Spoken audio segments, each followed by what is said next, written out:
Hi, good morning, Syntropic growers. This is Adam from Fig Tree Farm again, and we're doing an overview 1 year into the experimental project here. And part of life is learning from our mistakes, and a couple of things or issues have come up in the 1 year old system here.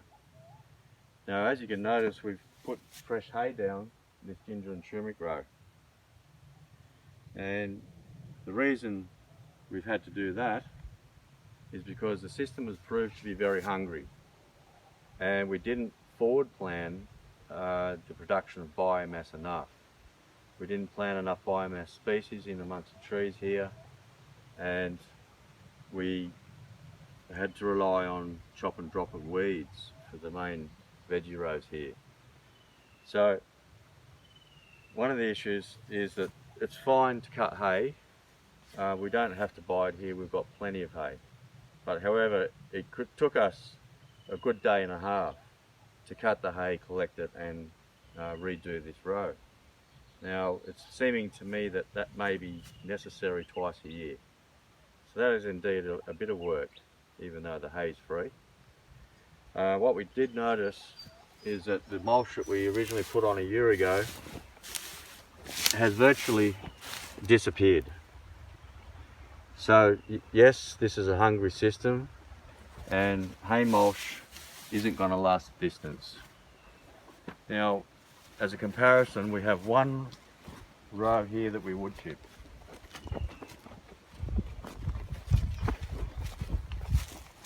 And this row has done a little bit better. So you can see the fungal mould and the leaf matter on the wood chips there. The wood chips are somewhat still there, but not far off breaking down. But however, this has lasted a lot longer than the hay mulch, and we're getting a lot more fungal growth under the leaf matter. And as you can see by the row itself, it's doing very, very well.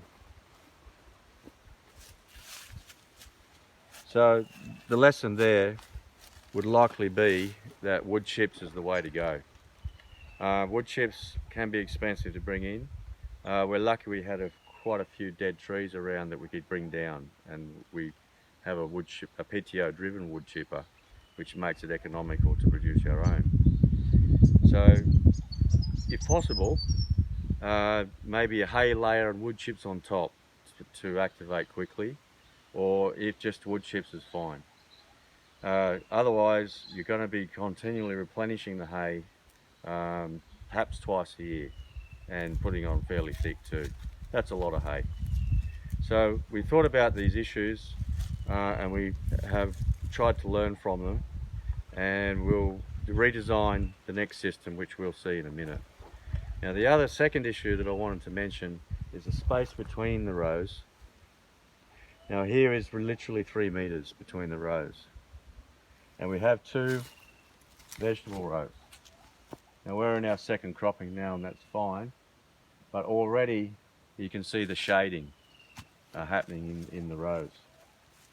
So in my thinking, this will limit what we will be able to grow in there in the future. So that means shade loving plants. So that to me could be coffee, for example. Pumpkins seem to be harvesting the light and doing very well in the shade, as you can see.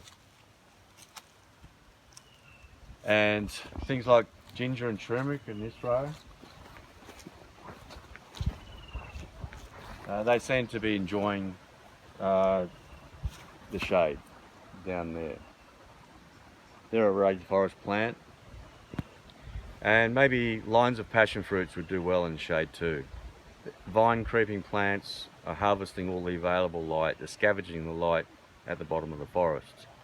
Perhaps we won't be planting greens in here, which need maybe a bit more sun, we're not sure. So we think the answer is to widen the rows and make an ability to grow our own biomass to help feed the system on site. And after all, that's an efficiency, isn't it? And mostly the reason why we're doing this idea. So let's go down and have a look at our new system.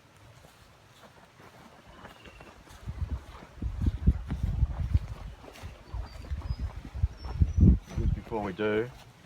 It's a little late in the season, but I do have some corn coming up just as an experiment. Now, the sun is in front of us, obviously, and these guys are getting a little bit more sun than the corn down the back. And down the back, the corn has not survived. So that tells me shading is a problem. Corn's a sun-loving plant. So obviously we won't be planting corn in here as these trees get higher. Remember, this is only a year old, this system. These papayas are only 7 months old.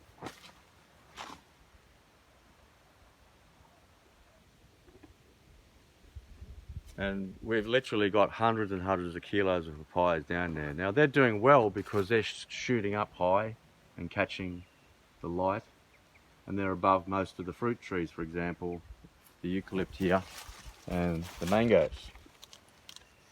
So these are opportunistic scavengers of sunlight, and a lot more competitive at the moment anyway than these fruit trees that will come up later in their succession. So let's go have a look at the new system we've designed to solve those two problems.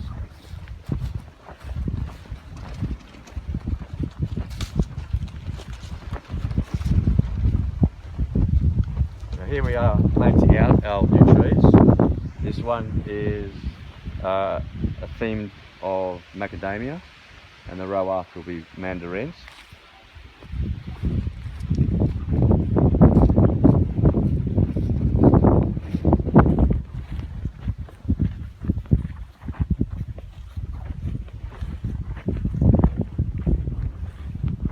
So here is our tree row. Here we've designed the system with a biomass row, which we've already seeded. Now that is a winter mix of lucerne oats, rye and woolly pod vetch.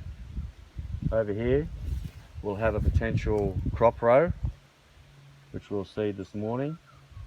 And over here another biomass row. And here is the tree row and another biomass row. Now I use the rotary tiller to flatten out those existing raised beds so that we can whip down with a rider mower or a slasher in a few minutes to sidecast the biomass that we're growing. And you could choose to throw it on the crop row or reverse your direction and throw it on your tree rows. So given the need that the trees are very hungry, we hope to be able to sidecast guinea grass or bunna grass that we'll purposely plant in those rows in the future to one side and continually feed the tree rows. And this may alleviate the necessity to cut and bring in more hay. So as we know, the reason we're doing this Syntropic system is A, to save money, B, to reduce inputs, C, to increase labour efficiencies and the cost of labour obviously. Now if you could mulch your row with a sidecast mower in literally 5 minutes, that's a win as far as I'm concerned as a farmer and a businessman. And the trees will get a sufficient amount of biomass, we think, by doing it twice a year that way. We're wanting to wait till the elephant grass grows up this high. And where do you get elephant grass? Well, there's plenty of it on the side of the roads up here in Queensland. You can't miss it. It's taller than us. And you can just get a sharpened shovel, pointed shovel, and dig the rhizomes out and just carry them back home and plant them in, rather than relying on seed. The seed is very difficult to get in this country. We've tried. Barren Bug doesn't have it. So that's the synopsis of two of the big lessons we've had this year. As you can see, if you pan over and look at the system, it's looking fantastic. The bananas are deep green. We've had a lot of rain. It's looking like Central America over there, and we're in a dry area, cattle area. We're pretty thrilled with it, to be honest, but we know we can improve it. So life is, as I said before, is a series of learning mistakes, and here we can rectify two of those mistakes that we think we've made. So just wrapping it up, plan for biomass production in your system. You cannot overplant. The more you put in, the better. The more diversity you put in, the better. It's similar to putting money in an interest-bearing account The longer you wait, the better it gets. So avoid that temptation of cutting down your biomass too early. Let it get to full height, or at least to the flower stage, and then drop it at its senescence point. That way you'll get the maximum benefit from any seed that you've paid for and sown. So that's a wrap up today.